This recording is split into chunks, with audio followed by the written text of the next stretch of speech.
दोस्तों, हर रोज़ जब हम अपने दिन की शुरुआत करते हैं तो सुबह से लेकर शाम तक हर रोज़ हमें कई तरह के लोग मिलते हैं। उनमें से कुछ अच्छे होते हैं और कुछ बुरे होते हैं। तो आज मैं आपके लिए लेकर आया हूँ एक बहुत ही ज़बरदस्त बेहतरीन कहानी। इस कहानी को आपने पूरी सुनना। एक बार एक जंगल में एक गधा और चीता बहस कर रहे थे। गधा बार बार चीते से कह रहा था कि आसमान लाल होता है, लेकिन चीता उसे बहुत ही देर से समझा रहा था कि मेरे भाई, आसमान लाल नहीं, आसमान नीला होता है। दोनों में बहुत देर से इसी बात पर बहस हो रही थी।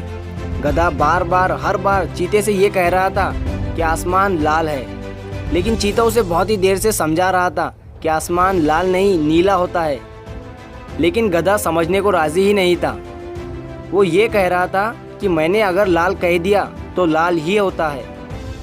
चीता इस बार बहुत ही ज़्यादा गुस्सा हो जाता है और वो गधे से कहता है कि ठीक है, हम जंगल के राजा शेर के पास जाते हैं और इस बात का फैसला अब वही करेंगे। तो दोनों मिलकर जंगल के राजा शेर के पास जाते हैं। चीता बहुत ही गुस्से में था और उसका दिमाग बहुत ही गर्म हो चुका था, और दूसरी तरफ गधा जो कि बहुत ही खुश था और अपने मज़े में था। दोनों मिलकर शेर के पास जाते हैं। तो चीता शेर से कहता है कि हम दोनों में से जो बेवकूफ़ होगा आपने उसे मार डालना। शेर मुस्कुराकर चीते से कहता है कि ठीक है, लेकिन बात क्या है? तो चीता शेर से कहता है कि मैं इस गधे को कब से समझाने की कोशिश कर रहा हूँ कि आसमान नीला होता है, लेकिन ये गधा कहता है कि आसमान लाल ही होता है, और इसी बात पर हम दोनों की कब से बहस चल रही है।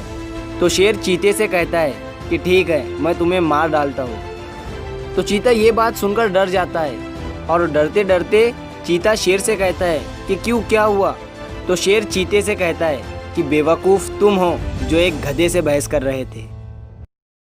इस कहानी की तरह ही हमें हमारी ज़िंदगी में कई ऐसे लोग मिलते हैं जिनसे कि हम बेफालतू में ही बहस करते रहते हैं। अगर आपको पता है कि आप सही हो तो किसी के साथ बहस मत करो, बस खामोश रहो, क्योंकि उस बात पर बहस करने से वक्त और ज़िंदगी आपकी ही ख़राब होंगी।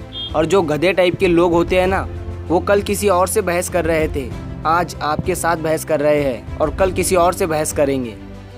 तो ऐसे लोगों के साथ बहस मत करिए।